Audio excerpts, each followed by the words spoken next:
3월 28일 주일 예배 하나님께 올려드립니다.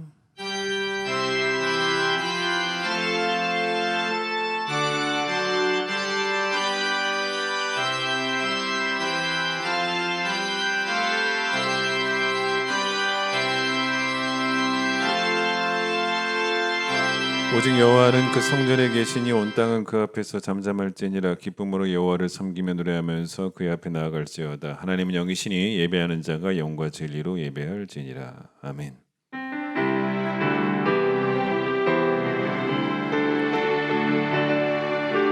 지존하신 주님 이름 앞에 모두 무릎 꿇고 다 경배. 거룩하신 주님 보좌 앞에 엎드려 절하세.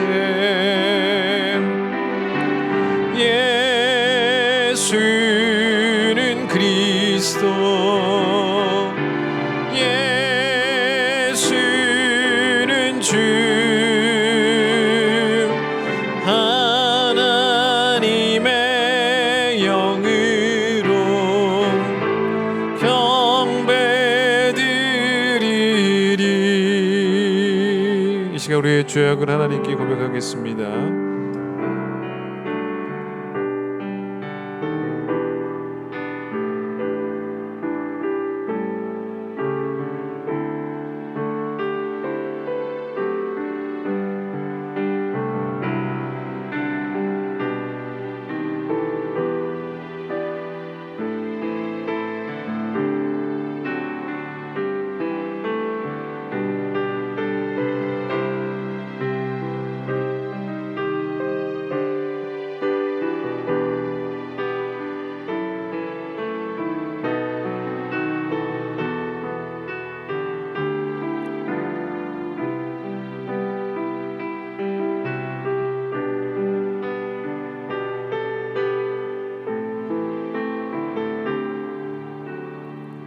하나님이여, 내 속에 정한 마음을 창조하시고 내 안에 정직한 영을 새롭게 하소서.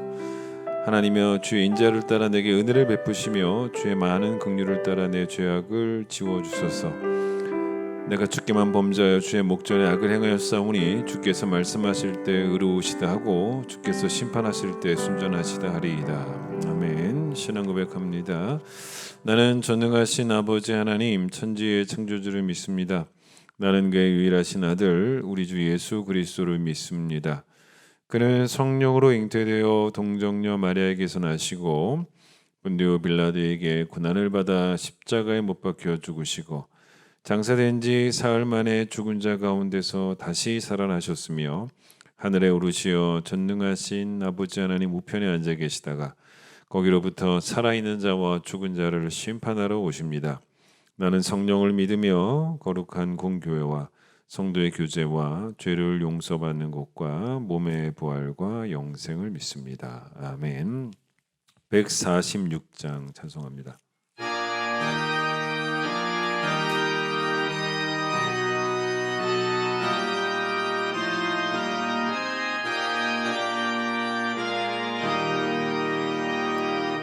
저 멀리 푸른 언덕에 그 십자가 위에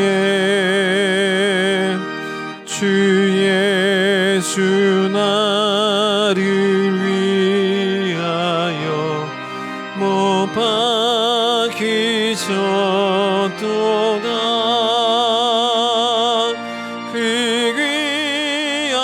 주의 사랑이 날 구원하시니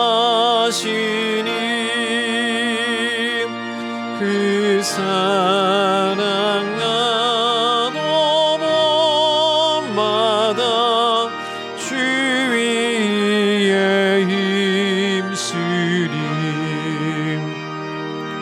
그 흉한 십자가에서 한없는 고통을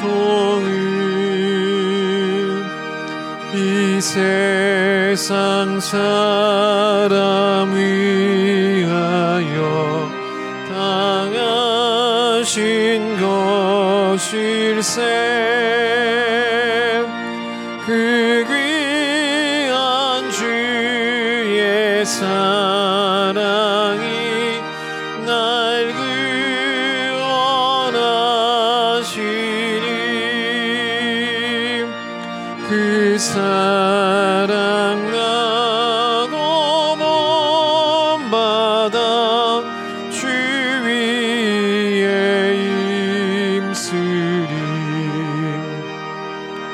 그 흘린 보배 피로써 날 속량했으니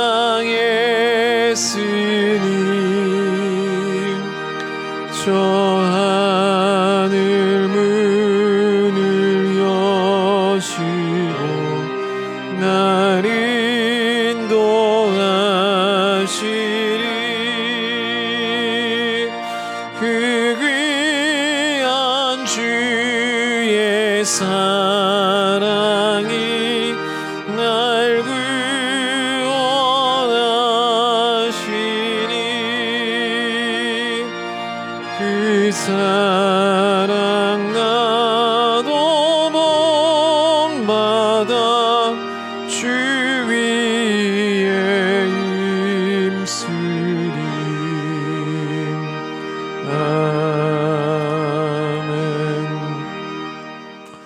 베드로 후서 1장을 보겠습니다. 신약 성경 384페이지, 신약 384페이지 베드로 후서 1장 12절로 15절 제가 읽도록 하겠습니다. 그러므로 너희가 이것을 알고 이미 있는 진리에 서 있으나 내가 항상 너희에게 생각나게 하려 하노라. 내가 이 장막에 있을 동안에 너희를 일깨워 생각나게 함이 옳은 줄로 여기노니 이는 우리 주 예수 그리스도께서 내게 지시하신 것 같이 나도 나의 장막을 벗어날 것이 임박한 줄을 알미라. 내가 힘써 너희로 하여금 내가 떠난 후에라도 어느 때나 이런 것을 생각나게 하려 하노라. 아멘. 오늘은 이수민 권사님 기도십니다. 사랑의 하나님, 은혜를 감사합니다. 거룩한 주일 이렇게 성전에 모여 하나님께 한 마음으로 예배 드릴 수 있게 하여 주심에 감사를 드립니다. 주님, 한 주간 동안 이 세상에 살면서 십자가의 무게보다는 십자가의 은혜만을 사모하며 하나님의 자녀로서 믿음 지키지 못한 점 회개합니다. 이 시간 용서하여 주시고 우리의 삶이 어떤 상황에서도 세상과 타협하지 않는 삶이 되게 하여 주시고 세상의 성공이 아닌 믿음의 성공을 위해 애쓰며 세상의 빛과 소금의 역할을 잘 감당할 수 있도록 성령님 우리 삶에 늘 동행하여 주옵소서. 또한 여호와를 경외하는 것이 우리 삶의 목표가 되게 하여 주시고 나의 자격 없음을 알고 주님의 크심을 인정하여 감사와 충성이 끊이지 않는 삶 살게 하옵소서. 이 시간 교회를 위해 기도드립니다. 주님, 저희 교회가 초대교회의 모습을 본받는 교회 되기를 원합니다. 교회의 외적인 성장만을 위하여 노력하는 교회 되지 않게 하여 주시고 구제하며 선교하는 하나님 나라 확장을 위하는 일에만 열심을 내며 말씀의 목소리만 들려지는 교회 되게 하옵소서. 늘 약자의 편에서 기도하는 교회 되게 하여 주시고 교회를 세웠던 그 마음과 열정이 끝까지 변하지 않는 우리 교회 되게 하옵소서. 교회에 모인 저희 성도님들 먼저 된 자로서 안일한 마음 갖지 않게 하여 주시고 받은 은혜에 감사하며 또한 그 사랑을 전할 수 있는 자들 되게 하여 주시며 다른 사람의 허물을 정죄하는 것이 아니라 서로 마음 아파하며 기도할 수 있는 성도님들 될 수 있도록 사랑의 마음 허락하여 주옵소서. 이 시간 선교사님들을 위해 기도드립니다. 세계 각지에서 주님의 마음으로 헌신하며 그 나라에 믿지 않는 영혼들을 위해 애쓰시는 선교사님들 주께서 지켜주시고 각 가정에 필요한 모든 것 채워 주옵소서. 특별히 신주연 선교사님을 위해 기도드립니다. 코로나라는 어려운 상황 가운데서도 선교사님의 마음 붙들어 주셔서 주님께 간구하는 그 모든 것들이 주의 뜻에 합당하게 하여 주시고 매 순간 성령님의 인도하심을 경험하게 하옵소서. 저희 교회가 재정적인 후원뿐 아니라 기도의 동력자로서의 사명 잘 감당할 수 있도록, 기도하는 곳에서는 늘 선교사님 가정을 위해 기도할 수 있도록 성령님께서 성도님들의 마음을 성령으로 채워 주옵소서. 이 시간 교회 학교를 위해 기도드립니다. 악한 세대에 살고 있는 우리 아이들 세상에 물들지 않게 하여 주시고, 어릴 때부터 다니엘과 같은 굳건한 믿음 가질 수 있도록 은혜 내려 주옵소서. 코로나로 아직 어려운 가운데 있지만 전도사님들 영육간의 강건함 허락하여 주시고, 의무감이 아닌 주님 주신 사명으로 능력의 말씀 전하실 수 있도록 성령님 늘 동행하여 주시고, 매주일 예배를 위해 교육자와 교사들이 한마음으로 맡겨진 아이들을 기도하며 섬기게 하옵소서. 사순절을 보내고 있습니다. 주님이 우리 죄를 대신하여 십자가에서 피 흘려 주신 그 사랑을 다시금 기억하게 하여 주시고, 매년 습관처럼 돌아오는 부활절이 아닌 기대하며 소망하는 부활절 될 수 있도록 기도와 묵상으로 이 사순절을 경건한 마음으로 보내게 하옵소서. 내일부터 시작되는 특세, 비록 온라인으로 드려지지만 우리의 중심을 보시는 주님 앞에 준비된 마음으로 예배 드릴 수 있도록 성도님 한 사람 한 사람의 마음을 주님께서 말씀 앞으로 인도하여 주옵소서. 이 시간 예배를 위해 여러 모양으로 봉사하는 손길들이 있습니다. 사람에게 보여지기 위한 봉사가 아니라 주의 몸된 지체로서의 사명감 가지고 맡은 직분 잘 감당하게 하여 주시고, 혹여 사람으로 인하여 마음이 힘든 성도들이 있다면 이 시간 주께서 그 마음을 위로하여 주셔서 오직 주님만 바라보며 나아갈 수 있는 믿음 회복시켜 주옵소서. 이제 말씀을 듣습니다. 말씀 전하시는 목사님 영육간의 강건함 허락하여 주시고, 귀한 말씀 선포되어질 때 성령님 함께 하셔서 전하는 자나 듣는 자 모두에게 귀한 은혜의 시간 되게 하옵소서. 이 시간 예배드리는 성도님들 관람자의 마음이 아닌 예배자의 마음 되게 하여 주시고, 한 심령도 빈손으로 돌아가는 일 없도록 주님만 이 예배의 주인 되어 주옵소서. 우리를 죽기까지 사랑하신 예수님 이름으로 기도드렸습니다. 아멘.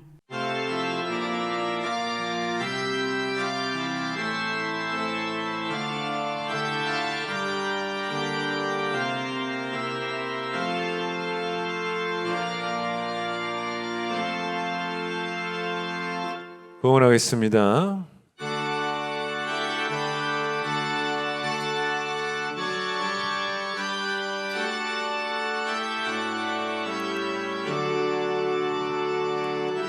내게 있는 모든 것을 아낌없이 드리네. 사랑하고 의지하며 주만 따라 살리라.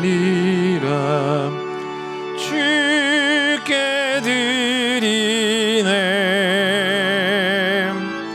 주께 드리네. 사랑하는 우주 앞에 모두 드리네. 아멘.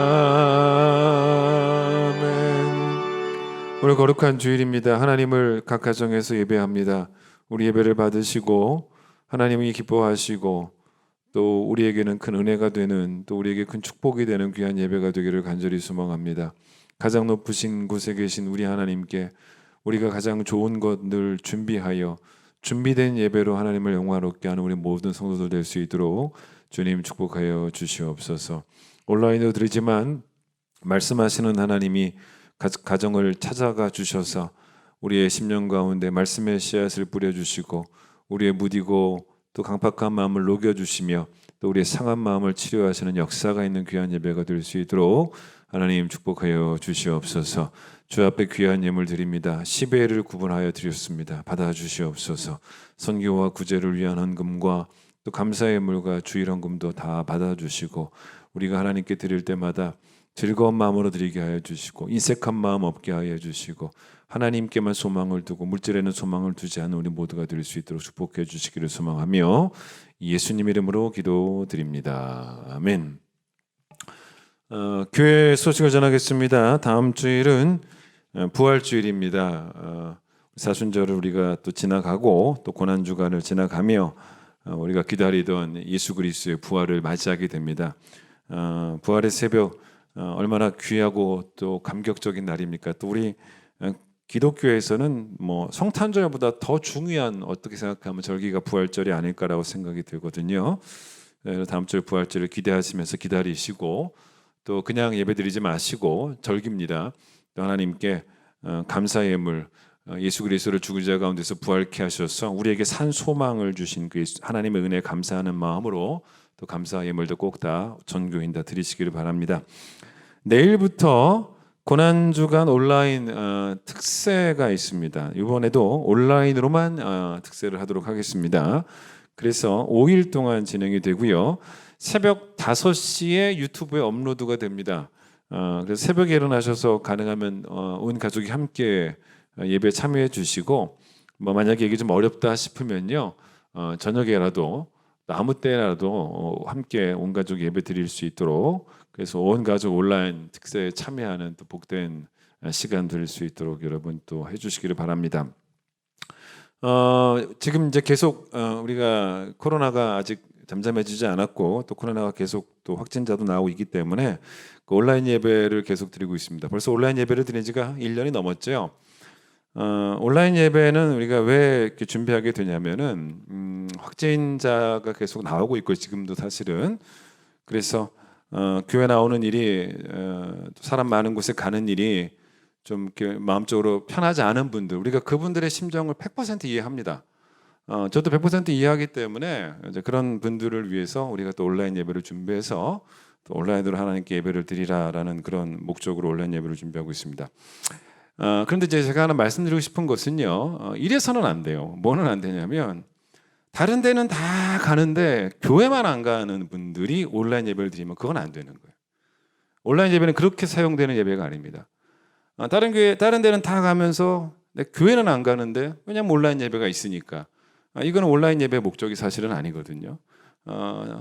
다른 데도 가는 분들은 교회도 나올 수 있잖아요. 이제 그런 분들은 교회 나오셔서 예배를 드리시면 되고 아직 사람 많은 곳에 뭐 항상 보통 다른 곳에 가지도 않고 대부분 뭐 집에만 계신다거나 뭐 직장 뭐 이런 분들 되게 조심하시는 그런 분들은 저희가 그런 마음을 이해하기 때문에 그래서 온라인 예배를 준비하는 것이고요.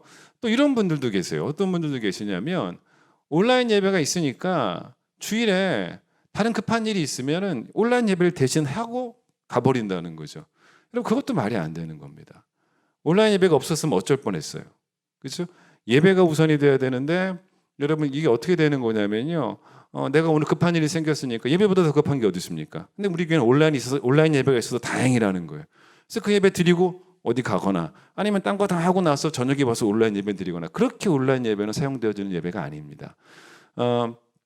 다른 데는 돈 다 쓰면서 하나님께 헌금만 안 하는 것도 이상하지 않습니까?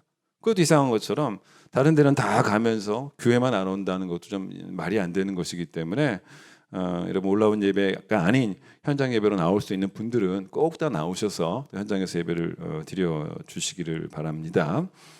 오늘 특수는 이두구 집사님, 박수진 집사님 가정에서 특순하겠습니다.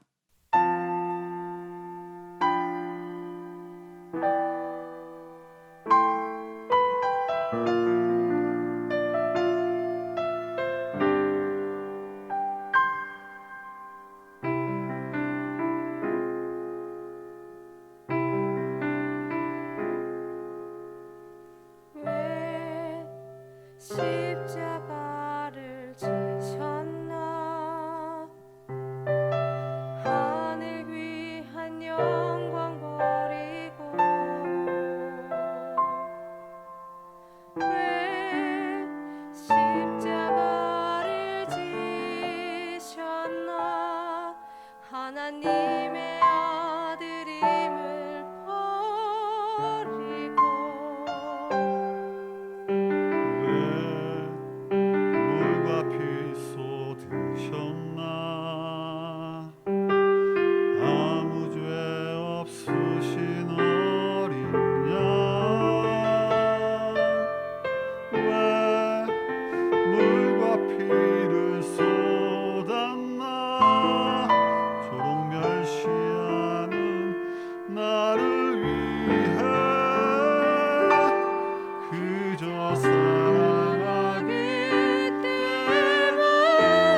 우리도 함께 찬양합니다.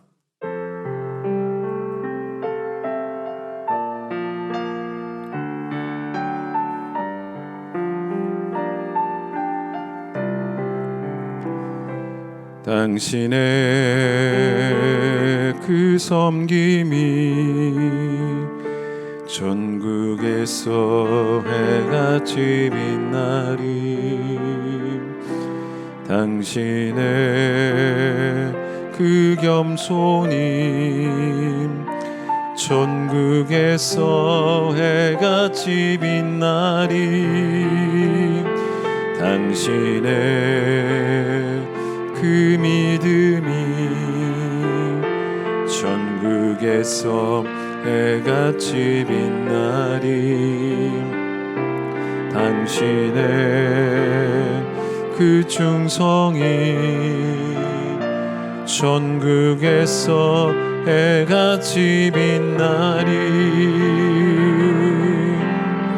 주님이 기억하시면 족하리.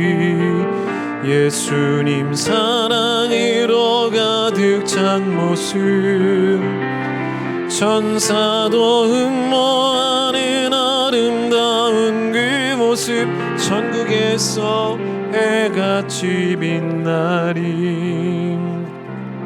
오늘 우리가 베드로 후서를 보고 있는데요. 여러분, 이 베드로 후서는 디모데 후서와의 공통점이 있습니다.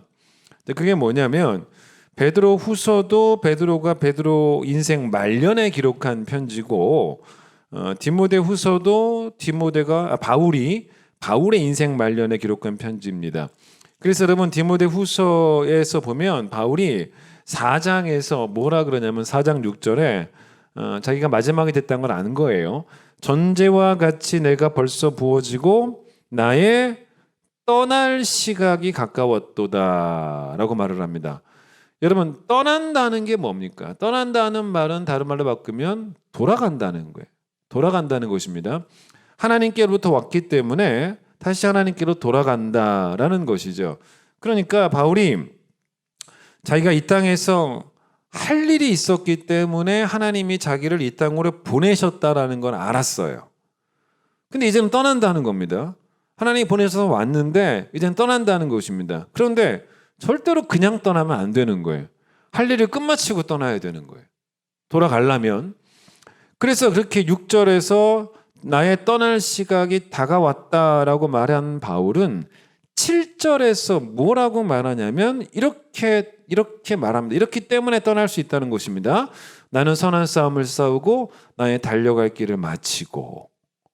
그러니까 다 마치지도 못했는데 벌써 떠나야 하는가? 이게 아니라 난 안 마쳤는데 벌써 가면 어떡하지? 이게 아니고 자기에게 주어진 그 세월에 충성을 했다는 거예요. 그래서 달려갈 길을 이제 다 마쳤기 때문에 그런 사람이 할 수 있는 말이 뭐냐면 이제는 영원한 쉼이 있는 하나님께로 돌아가겠다는 거예요. 그런 말을 한 거죠. 그게 6절, 7절이에요. 근데 게다가 그 앞에 5절에서 제가 결국 5절, 6절, 7절을 다 말씀드리는 건데 5절에서 바울이 디모데에게 뭐라 그러냐면 그러나 너는 모든 일에 신중하여 고난을 받으며 전도자의 일을 하며 너의 직무를 다하라 라고 말합니다.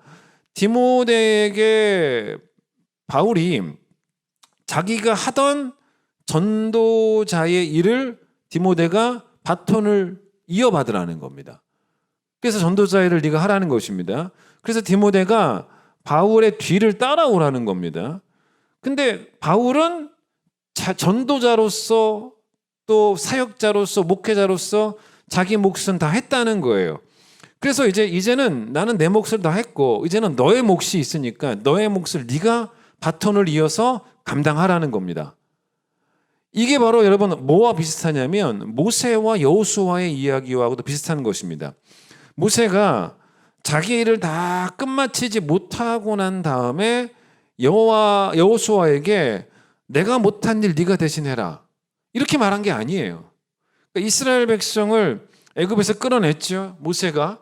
그리고 그들을 40년간 광야에서 인도했죠. 거기까지가 모세의 사명이에요. 거기까지가 모세의 몫입니다. 근데 모세는 훌륭하게 그 일을 성취를 했어요. 그리고 모세가 죽고 나서 이스라엘 백성이 어떻게 하냐면 한 달간 애곡을 합니다. 여러분 그게 뭘 의미하냐면 모세가 얼마나 충성되이 그의 몫을 잘 감당했는지를 보여주는 그런 장면 아니겠습니까? 그러니 백성들이 그리워하면서 한 달 동안 애곡을 한 거죠. 그리고 난 다음에 이스라엘 백성이 요단강을 건너서 가나안에 들어가고 그 땅을 정복해야 하는데 그것은 여호수아의 몫이에요. 그러니까 바울이 디모데에게 자기가 미완성한 어떤 자기가 자기 해야 될 몫이 있었는데 그 자기 일을 디모데에게 떠넘기는 게 아니에요. 떠넘기는 게 아닌 것처럼 모세도 여호수아에게 떠넘긴 적은 없어요. 떠넘긴 게 아니라 계속 이어지게 한 거예요. 다른 이야기죠. 우리 흔히 그런 말 하지 않습니까? 내가 못다 이룬 꿈이 있는데 뭐 부모가 자식한테 말한다든지 내가 못다 이룬 꿈 네가 이뤄라. 근데 사실 이거는 가만 생각해 보면 옳은 이야기는 아닙니다. 어떻게 내 사명이 너의 사명이 될 수 있겠습니까? 내가 못다 이룬 사명을 다른 사람이 대신 이루는 게 아니지 않습니까? 사명은 다 각자예요. 각자입니다. 따라서 내 사명은 내가 책임지고 다 이루어야 하는 것이고, 다시 말하지만 모세에서 여호수아로, 바울에서 디모데로 간 것은 떠넘긴 게 아니라 이어받은 거예요. 다른 이야기죠. 바울이 사도행전 20장 24절에서 뭐라 그러냐면 주 예수께 받은 사명을 마치려 하면은 나의 생명조차도 조금도 귀한 것으로 여기지 않겠노라라고 다짐을 합니다. 그러니까 사명을 끝마치기 위해서 자기는 아무것도 아끼지 않겠다는 것입니다. 사명감이 뜨거웠던 그런 사람이었죠. 여러분 사명은 맞춰야 할 사명이지 미완성된 사명은 사명이라고 말할 수 없지 않습니까? 이렇게 말하고 난 다음에, 그게 사도행전 20장이에요. 그렇게 말하고 난 다음에 몇 년 후에 뭘 쓴 거냐면 디모데 후서를 쓴 거예요. 근데 이제 디모데 후서에서는 뭐라고 말합니까? 달려갈 길을 마쳤다라고 쓰잖아요. 달려갈 길을 마쳤다. 달려갈 길을 마칠 때까지 정말로 생명조차도 아까워하지 않는 게 그 지금 바울이 죽고 있는 순교 현장 아니겠습니까? 디모데 후서. 그래서 여러분 이걸 누군가 이렇게 말을 하더라고요. 이게 참 멋진 말입니다. 이게 무슨 말이냐면 바울에게 목적이었던 것이 이제는 추억이 되었다는 겁니다. 멋지죠? 그러니까 디모데 후서를 쓸 때의 바울의 상황이 뭐냐면 그에게 목적이었던 것이 비로소 이제는 그것이 뭐가 되었냐면 추억이 되었다라는 말. 이런 목적이었던 것을 다 이루면 그건 추억이 되는 거예요. 우리는 죽는 날이 아름다운 추억을 다 모아서 기억하는 날이 돼야 되는 거예요. 그게 맞는 거죠.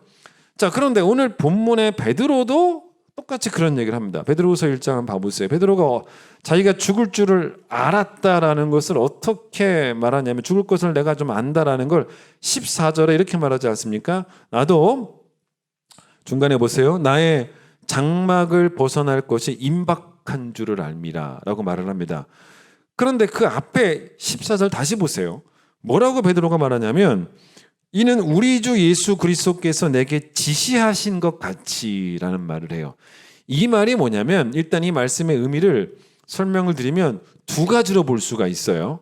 첫 번째는 이렇게 볼 수도 있습니다. 베드로에게 예수님께서 직접 계시를 주신 거죠. 그래서 뭐라고 말씀하신 것이냐면 너가 곧 죽게 될 것이다. 네가 순교하게 될 것이다. 라고 그렇게 계시를 받았기 때문에, 그래서 그걸 계시를 받았기 때문에 주께서 내게 계시하신 것 같이, 지시하신 것 같이 라고 말했을 수도 있어요. 아니면 정확하게는 모르지만 뭐일 수도 있냐면, 베드로가 의도했던 게 뭐일 수도 있냐면 베드로가 아주 꽤나 옛날 이야기를 하는 것일 수도 있어요. 근데 그것도 가능해요. 옛날 이야기가 언제 이야기냐면 바로 요한복음 21장의 이야기예요. 예수님이 십자가에서 돌아가셨을 때 베드로가 다 잃어버린 게 있었죠. 그게 지난주 설교에는 뭐였냐면 소망을 잃어버렸다라고 했습니다. 근데 오늘 설교는 뭐냐면 예수님이 십자가에 돌아가셨을 때 베드로가 잃어버린 게 뭐냐면 사명감을 잃어버린 거예요. 사명감을. 베드로에게 예수님께서 주셨던 사명이 뭐였습니까? 예수님이 그를 부르실 때 베드로가 어부였지 않습니까? 그러니까 그가 이해하기 쉽도록 그의 수준의 언어를 가지고 말씀하신 거예요. 쉽게 설명하셨죠. 그가 평생을 물고기를 낚는 어부로 살았지 않습니까?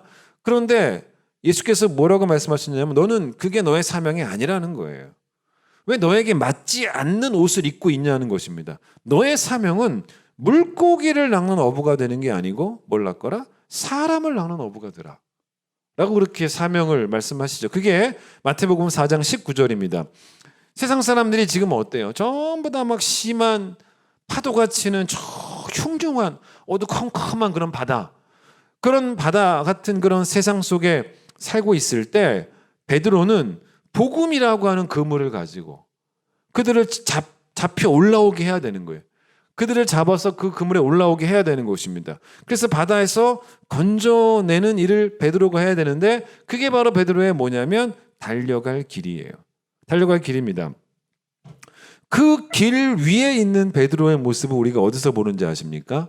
어디서 비로소 보게 되냐면 사도행전에서 비로소 봅니다. 사도행전에서 베드로가 물고기 잡는 모습을 보여주지를 않아요. 왜냐하면 그게 사명이 아니니까. 그런데 여러분 요한복음 21장에서 부활하신 예수님이 베드로를 만나셨을 때 베드로가 뭘 하고 있었냐면 사명을 잃어버렸잖아요. 사명감을 잃어버렸지 않습니까?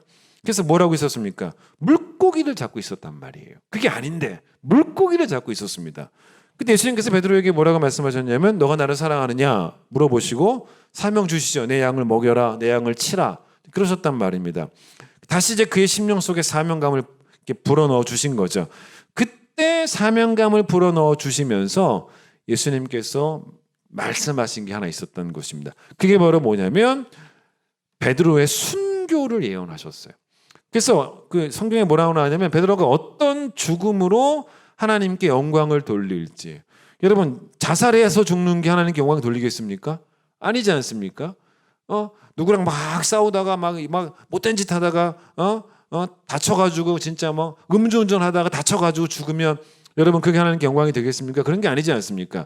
그가 순교할 거를 예언하면서 그래서 예수님께서 뭐라고 말씀하시냐면 순교하는 한이 있더라도 너는 나를 따르라는 거예요. 사명 감당하라, 사명을 완성하라라고 말씀하신 것이죠. 들어보세요. 요한복음 21장 18절 19절 들어보세요. 내가 진실로 진실로 너에게 이르노니 너가 젊어서는 스스로 띠를 띠고 원하는 곳으로 다녔거니와 늙어서는 내 팔을 벌리리니 남이 너에게 띠를 띠우고 원하지 아니하는 곳으로 데려가리라. 이 말씀을 하시면 들어보세요. 베드로가 어떠한 죽음으로 하나님께 영광을 돌릴 것을 가리키십니다. 그러니까 이 말씀을 하시고 베드로에게 이르시되 뭐라고 말씀하셨냐면 나를 따르라. 이렇게 말씀하셨단 말입니다. 모든 죽음이 다 하나님께 영광되는 게 아니에요. 순교로 죽는, 그래서 정말로 지금 그 베드로나 또 바울처럼 그 죽는 그 순간까지, 아니면 뭐 병들어 죽을 수도 있어요. 뭐 굳이 순교가 아니더라도 뭐 순교로 죽든 아니면 병들어 죽든 간에 죽는 순간까지 나의 부르심, 나의 소명을 살다가 그걸 완성하고 죽을 때 바로 그 죽음이 하나님께 영광을 돌리는 죽음이 되는 거 아니겠습니까? 그 요한복음 21장에서 베드로가 예수님의 베드로의 순교를 이제 예고하시고 난 다음에, 그래서 여러분 14절 예고하셨기 때문에 14절 보세요. 여기서 말하는 주께서 내게 지시하신 것 같이라는 말은 요한복음 21장의 상황을 말하는 거일 수도 있다는 거예요.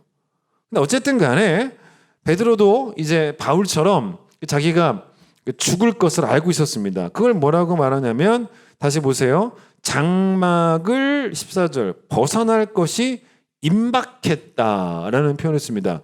베드로는 장막을 벗어난다라고 말을 했는데 같은 의미로 고린도 후서 5장 1절에서는 바울이 뭐라 그랬냐면 땅에 있는 우리의 장막집이 무너지면이라고 말을 해요. 똑같은 말입니다. 그러니까 베드로나 바울이나 육체의 이 몸뚱아리를 뭐라고 표현한 것이냐면 장막이라고 표현한 거예요. 그런 의미에서 장막을, 지금 베드로는 장막을 벗어난다 그랬죠. 근데 이제 사도 바울은 고린도 후서 5장 1절에서 장막집이 무너진다라고 표현했습니다.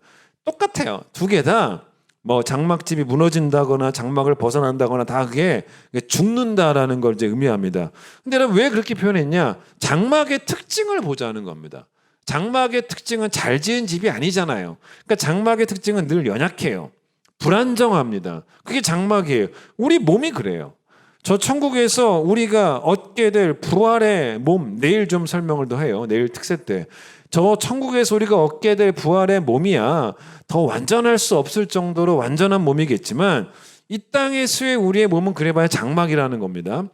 욥기에도 이런 비슷한 표현이 나옵니다. 욥기에서는 뭐라 하냐면 바울과 베드로는 장막집이라고 했죠. 그런데 욥기 4장 19절 말씀을 나중에 한번 읽어보세요. 거기서는 뭐라 그러냐면 인간이 장막집에 산다라고 표현하지 않고 똑같은 말이긴 해요. 인간이 흙집에 산다. 흙집에. 그러면 장막집이나 흙집이나 연약함 그 자체 아니겠습니까? 하물며 거기 뭐라고 하냐면 들어보세요. 욥기 4장 19절이에요. 하물며 흙집에 살며 티끌로 터를 삼고 하루살이 앞에서라도 무너질 자이겠느냐. 자, 집의 재료가 흙이에요.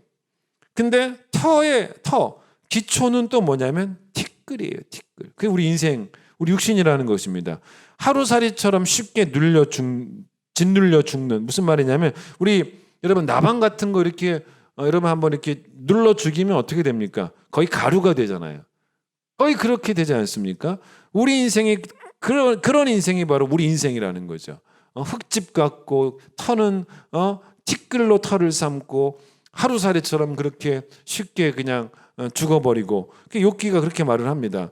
그러고 난 다음에 그게 이제 욥기 4장 19절이에요. 그런데 21절에 욥기에서 또 뭐라 그러냐면 거기 또 뭐라 그러냐면 장막 이야기를 또 해요. 그러니까 흙집 이야기했지만 뒤에 장막 이야기를 또 합니다. 뭐라 그러냐면 장막 줄이 그들에게서 뽑히지 아니하겠느냐라는 말을 합니다. 이게 무슨 말이냐? 장막을 지탱하는 줄이 있습니다. 그런데 그 줄이 뽑히면 어떻게 됩니까? 장막도 무너지잖아요. 그렇죠? 장막은 줄에 의해서 이렇게 버티고 있는데 줄이 뽑히거나 끊어지면 장막도 무너지는 것입니다.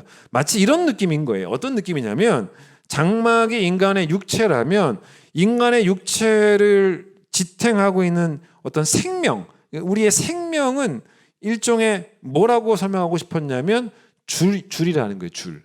그런데 여러분 생명의 줄이 끊어지면 우리 몸도 다 무너지지 않습니까? 그렇게 우리는 약하다는 거예요. 사람이 죽을 때를 보세요. 사람이 죽을 때 그러니까 생물학적인 죽음을 맞이할 때 그 죽음과 강하게 맞서 싸워서 이기는 사람이 누가 있어요? 아무도. 다 져요. 그 죽음한테 이기는 사람 아무도 없습니다.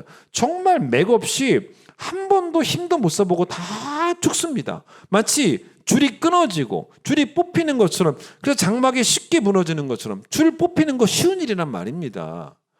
그런데 바울이 말한 이 땅에서의 고린도후서 5장 1절 이 땅에서의 장막집이 무너지면이라는 그 바울의 표현, 성도는 그게 끝이 아니라는 거죠. 우리는 무너지지만 저 천국에서 새로운 몸을 입게 됩니다. 그게 몸의 부활이에요. 내일 새벽 예배를 기대해 보세요. 그런데 이 얘기를 바울이 하면서 이런 얘기를 다시 이런 얘기를 들어보세요. 계속 제가 읽어드릴게요. 고린도후서 5장 1절로 3절 다 읽어드릴게요. 만일 땅에 있는 우리의 장막집이 무너지면 하나님께서 지으신 집 곧 손으로 지은 것이 아니요 하늘에 있는 영원한 집이 우리에게 있는 줄 아느니라.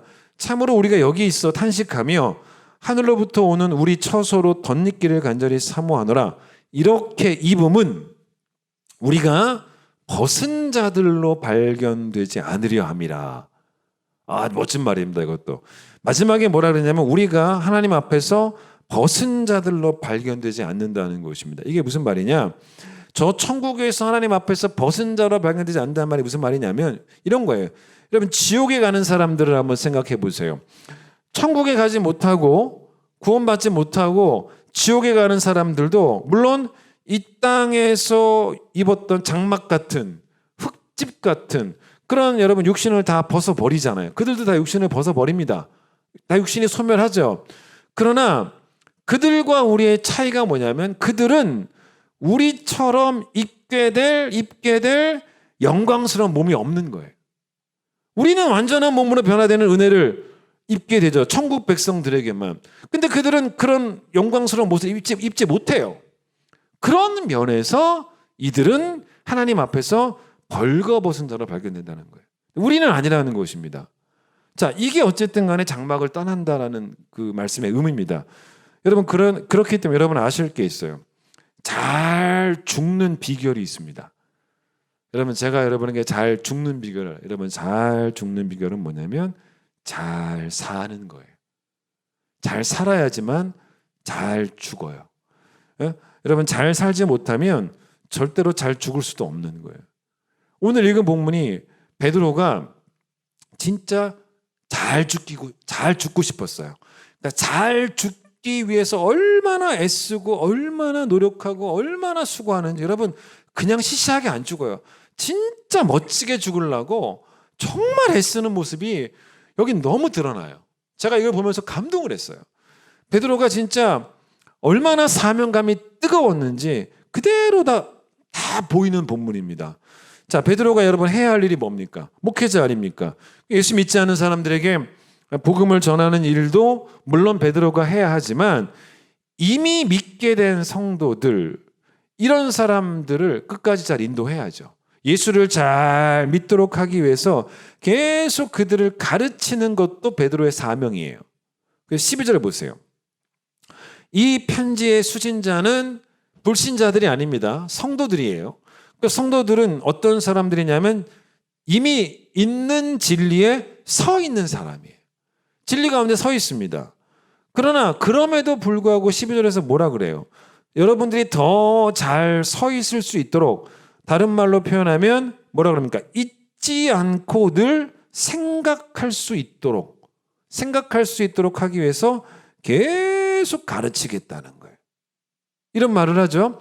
이런 말씀이 지금 이건 베드로의 이야기지만 다른 성경에도 나옵니다. 유다서에도 비슷한 말씀. 유다서 1장 5절 들어보세요.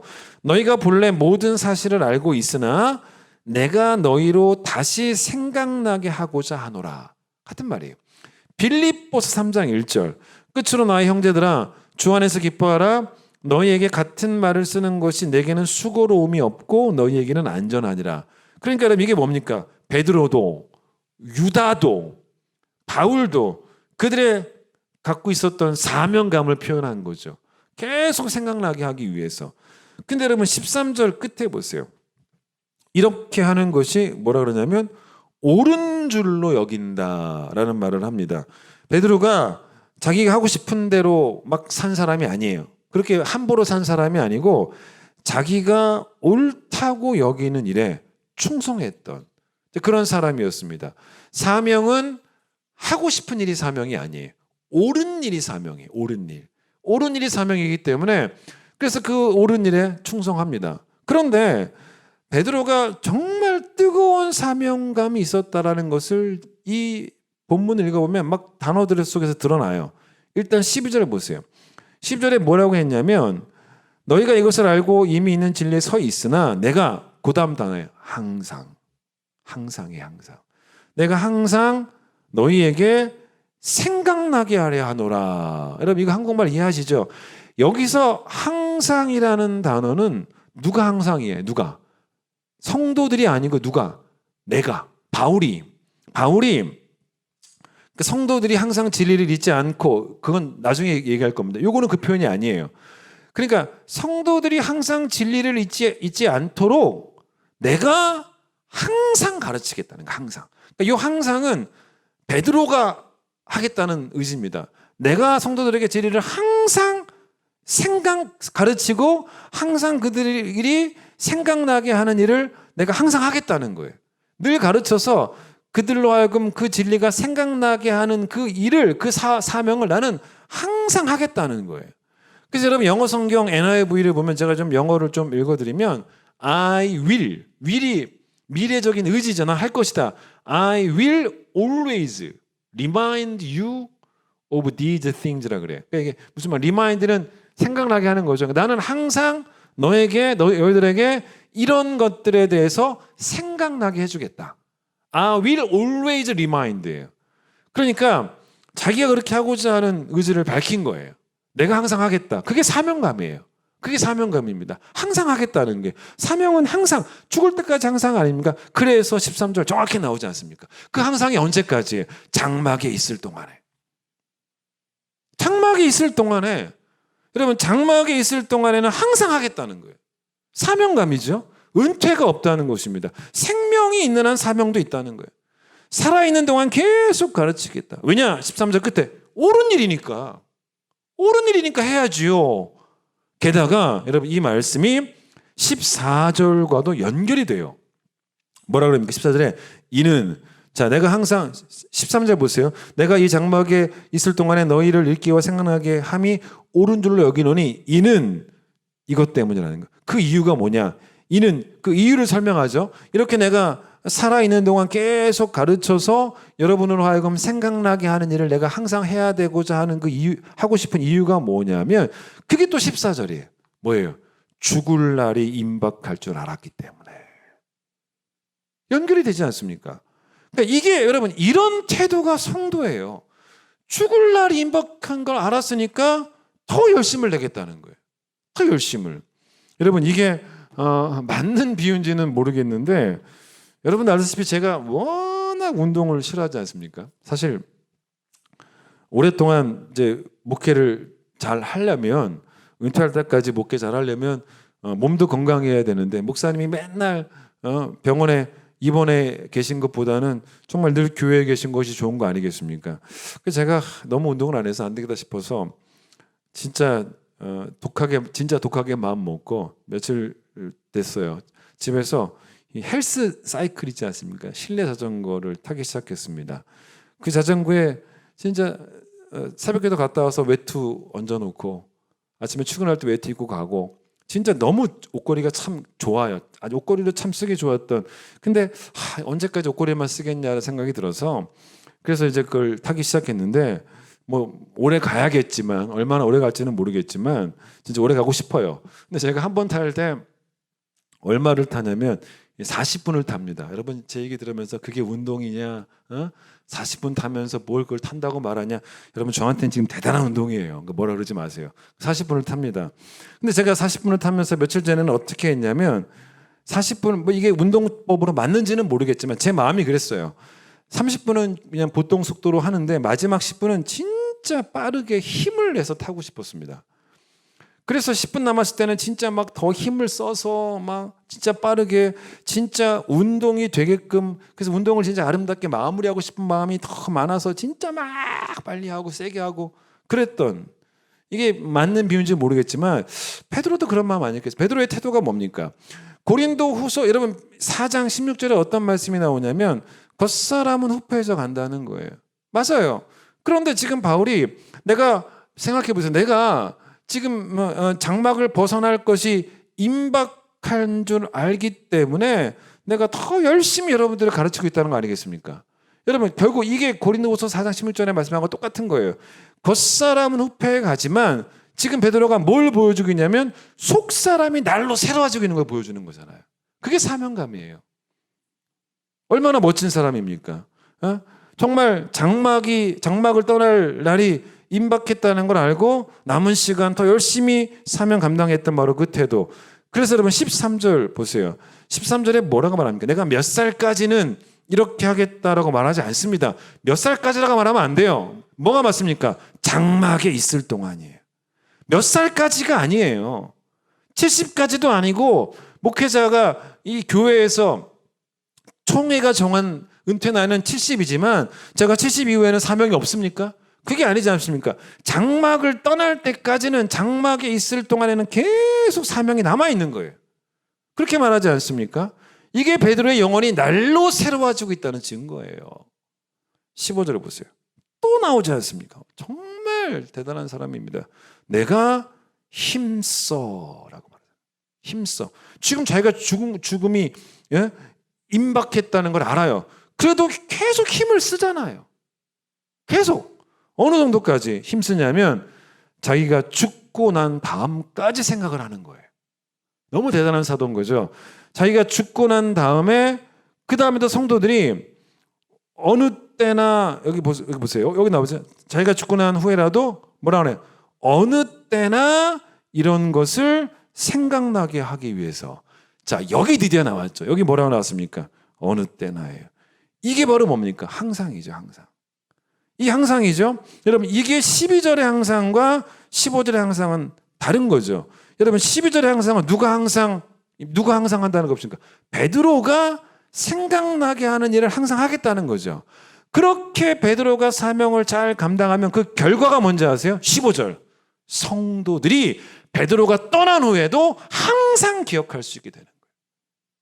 얼마나 멋져요. 그래서 자기가 죽고 난 다음에도 그렇게 하도록 하기 위해서 나는 12절 항상 가르치겠다는 거예요. 이게 사명감입니다. 우리가 그동안 바울의 사명감은 많이 받지만 베드로는 안 받잖아요. 근데 얼마나 베드로도 멋집니까? 여러분, 어떤 사람이 죽고 난 다음에 저 사람은 진짜 태어나지 말았어야 하는데 라는 평가를 듣는 사람들도 있죠. 정말 여러분, 세상에 악한 사람들이 너무너무 많아요.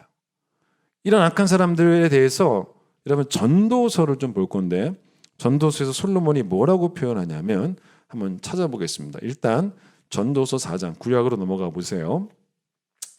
이런 말까지 시편에, 전도서에 나오면 전도서 4장을 잠깐 봐보세요.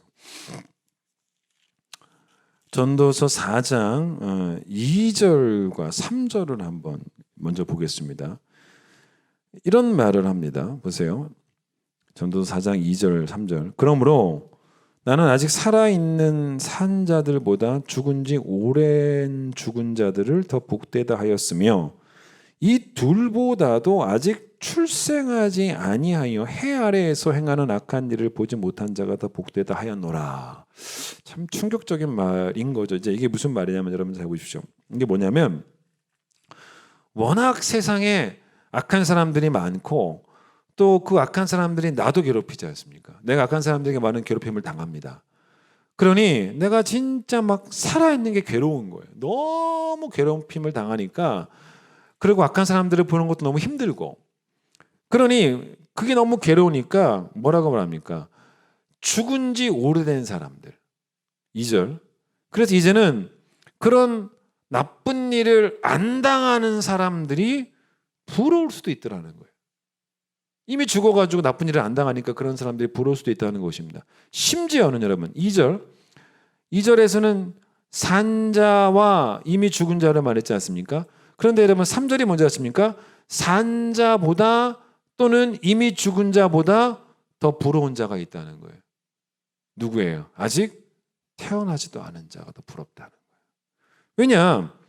여러분, 이미 죽은 자들은 악한 일들을 많이 당하고 죽었지만, 또 산자는 지금도 악한 일을 당하고 있지만, 그렇죠? 그런데 태어나지 않은 사람들은 어떻습니까? 그런 것을 경험도 못 해봤잖아요. 그게 부럽다는 거예요. 그렇게 세상에 악한 사람이 많다라는 걸 솔로몬이 말하고 싶었던 것이죠. 여러분, 그런데 솔로몬은 절대로 허무주의자가 아닙니다.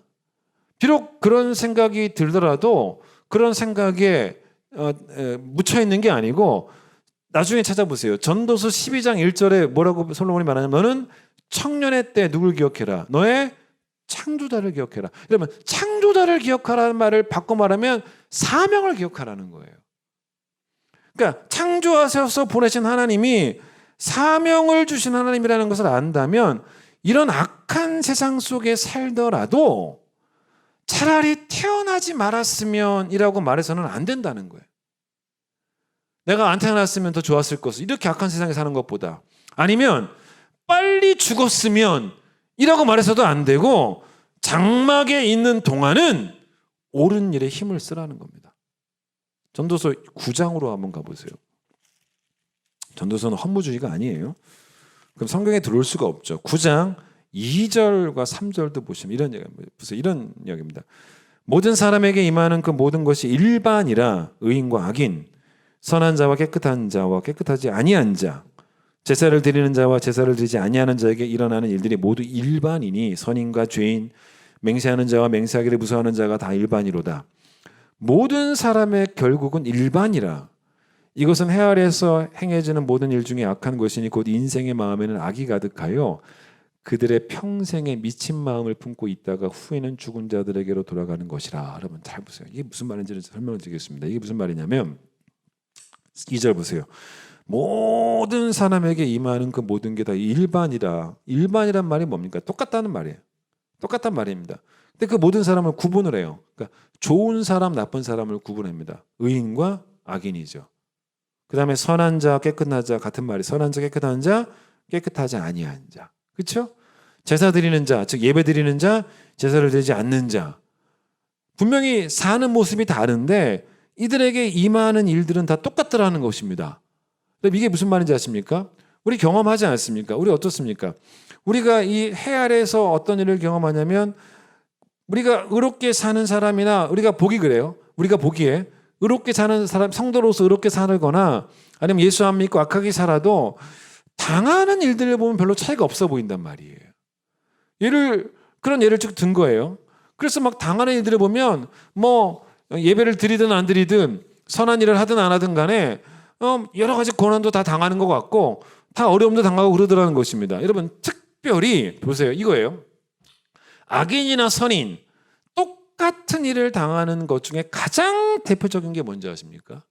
죽음이에요. 죽음. 다 죽잖아요. 그걸 얘기하는 것입니다. 그래서 이 똑같은 죽음을 겪는다는 것을 악인들이 알고 악한 사람들의 마음속에는 굳이 선하게 살 이유가 없더라는 거예요.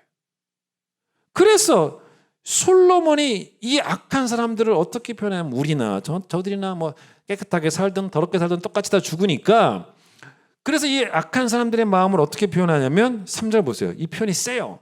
그들의 평생에 뭘 품고 살아요? 미친 마음을 품고 사는 사람들이라는 거예요. 예? 그렇게 악한 사람들이 많다는 것입니다. 여러분 그런데 잘 보세요. 우리가 이 땅을 살아갈 때 보세요. 뭐 고난을 비슷하게 당하는 것처럼 보일지 몰라도 그들이나 우리나 여러분 아니에요. 죽음을 맞이하는 태도가 분명히 달라야 돼요. 아셨죠? 우리도 뭐 어차피 죽으니까 미친 마음 품고 어차피 다 죽을 건데 그러면서 평생을 미친 마음을 품고 살아가는 사람이 죽잖아요. 그렇게 미친 마음을 품고 사는 사람이 죽으면 그 사람은 어떻게 되는지 아십니까? 세상 사람들이 다 뭐라고 말하냐면 잘 죽었다. 쌤통이다 그래요. 저 사람은 진짜 태어나지도 말았어야 되는 사람이다. 그렇게 말할 거예요. 그런데 여러분 우리는 잘 보세요. 절대로 미친 마음을 품고 살아갈 수 없는 것이 우리는 하나님께로 돌아가기 때문이에요. 떠나기 때문입니다.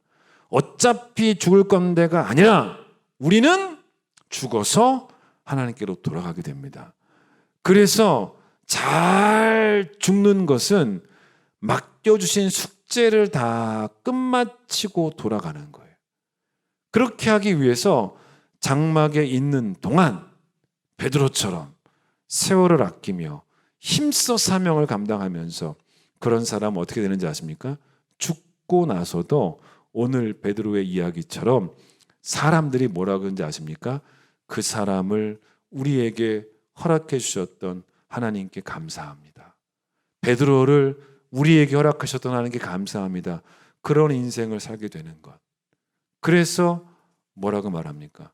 베드로는 내가 죽고 난 다음에도 여러분이 내가 가르친 것을 기억하도록 하기 위해서 힘써서 죽을 때까지 가르치겠습니다.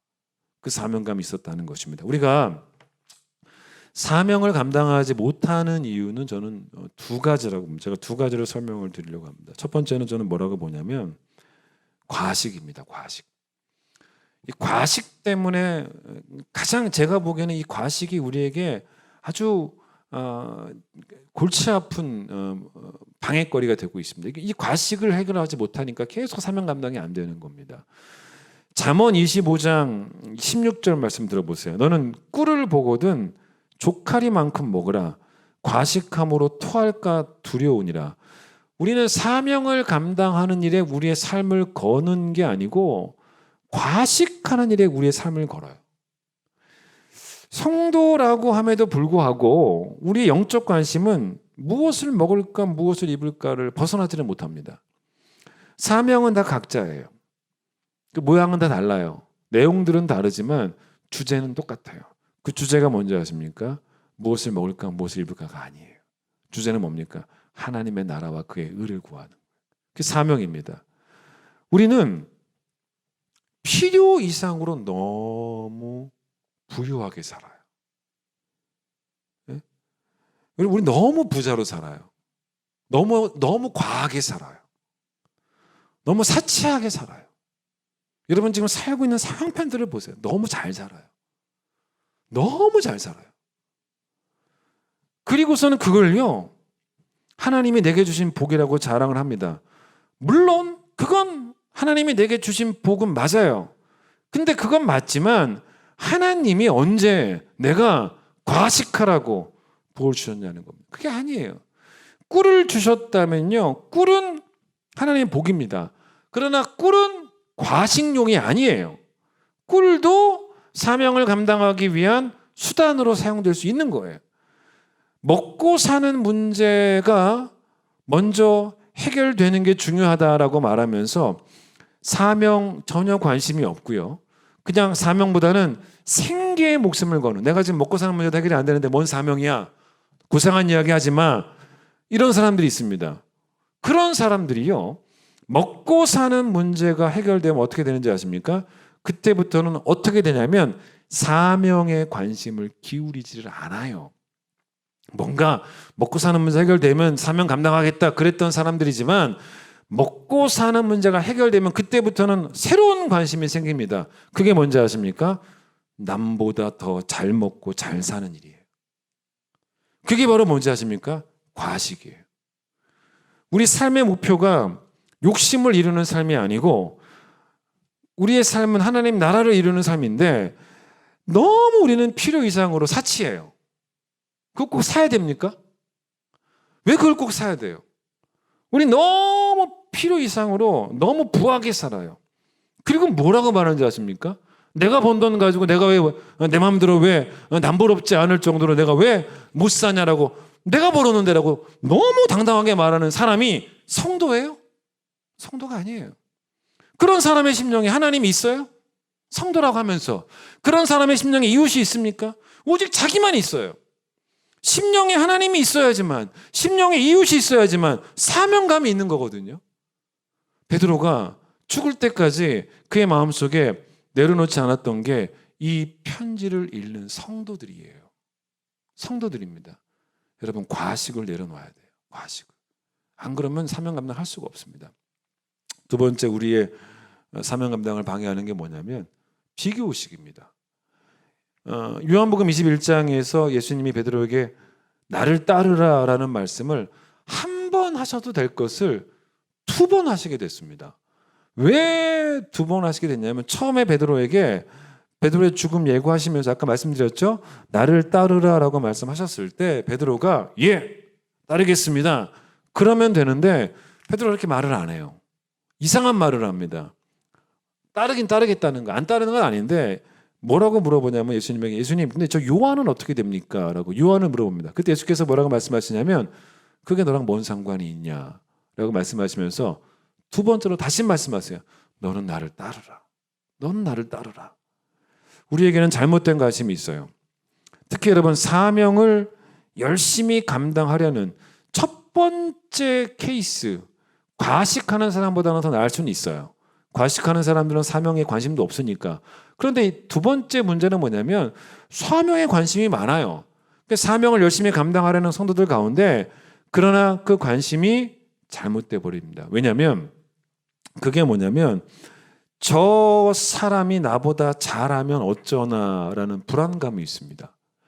여러분, 이걸 누가 선의의 경쟁이라고 말할 수 있겠습니까? 이건 선의의 경쟁이 아니에요. 너보다 잘하는 게 우리의 사명감이 아닙니다. 너와 함께 잘하는 게 우리의 사명감이에요.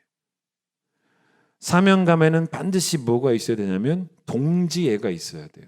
사명감은 동지애로 더 풍성해집니다. 하나님의 나라가 어찌 혼자 세울 수 있는 나라겠습니까? 그래서 하나님 나라를 위해서 허락하신 귀한 동지들이 우리 모두에게는 귀한 선물이에요. 제가 재미난 글 하나 읽어드리고 말씀 마칠게요. 들어보세요. 짜장면이 제일 맛없을 때가 언제인가? 맞춰보세요. 배부를 때? 아니다. 아무리 배가 불러도 짜장면 들어갈 배는 따로 있다. 그렇다면 퉁퉁 불었을 때? 그것도 아니다. 가위로 그냥 싹둑싹둑 잘라 먹으면 된다. 짜장면이 제일 맛없게 느껴질 때는 짬뽕 생각이 날 때다.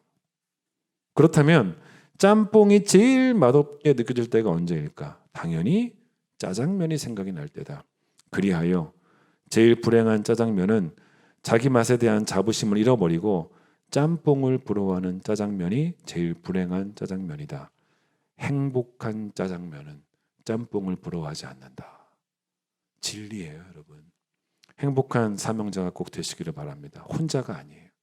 함께 할 수 있는 자들이 있다는 것만으로도 힘이 나는 거예요.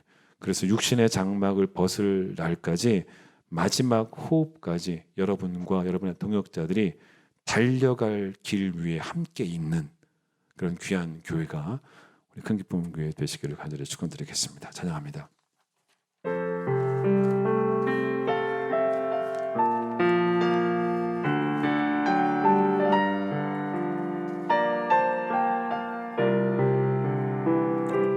당신의 그 섬김이 전국에서 해같이 빛나리. 당신의 그 겸손이 전국에서 해같이 빛나리. 당신의 그 믿음이 전국에서 해같이 빛나리. 당신의 그 충성이 전국에서 해같이 빛나리. 주님이 기억하시면 족하리. 예수님 사랑으로 가득 찬 모습 천사도 흠모하는 아름다운 그 모습 천국에서 해같이 빛나리. 당신의 그 순종이 전국에서 해같이 빛나리. 당신의 그 사랑이 전국에서 해같이 빛나리. 당신의 그 찬송이 전국에서 해같이 빛나리. 당신의 그 언신이 전국에서 해같이 빛나리. 주님이 기억하시면 족하리. 예수님 사랑으로 가득 찬 모습 천사도 흠모하는 아름다운 그 모습 전국에서 해같이 빛나리. 주님이 기억하시면 족하리. 주님이 기억하시면 족하리. 불타는 사명으로 가득 찬 모습 천사도 흠모하는 아름다운 그 모습 전국에 한 번 더 고백합니다. 불타는 사명으로 가득한 모습 주님이 기억하시면 족하리. 불타는 사명으로 가득 찬 모습 천사도 흠모하는 아름다운 그 모습 전국에서 해같이 빛나리. 하나님, 우리가 장막을 벗을 때까지, 장막집이 무너질 때까지 우리의 마지막 호흡도 꼭 우리가 달려갈 길 위에 올려놓을 수 있는 사명의 사람들이 되기를 원합니다. 사도 바울도 사명의 사람이었지만 베드로도 그 사명의 사람이 되어서 마지막 순간까지 옳은 일을 충성을 다해 감당했던 믿음의 종이었습니다. 우리가 너무 과식합니다. 꿀을 먹지 말란 소리가 아닙니다. 꿀은 나 혼자 과식하라고 주신 게 아니라는 것입니다. 우리는 너무 하나님 나라와 그의 의를 구하는 삶에는 관심이 없습니다. 하나님, 우리는 너무 또 비교합니다. 그러나 베드로에게 예수께서 너는 나를 따르라라고 말씀하셨던 것처럼 함께 걸어갈 동역자가 있다는 것, 내가 너보다 잘하는 게 사명이 아닙니다. 너와 함께 잘하는 게 사명임을 알고 우리 모든 성도들이 함께 동역하며 주님 나라를 위해서 함께 그 길을 걸어가는, 끈질기게 걸어가는 사명의 사람들이 되어질 수 있도록 하나님께서 함께하여 주시옵소서. 이제는 예수님 놀라우신 은혜와 하나님 아버지의 그 크신 사랑과 성령의 역사하심이 사명의 십자가 지시고 우리를 위해서 끈질기게 그 사명 감당하신 예수를 닮기 원하는 우리 모든 성도들과 내일부터 있을 온라인 특세 위에 함께 하시길 간절히 축원하옵나이다. 아멘.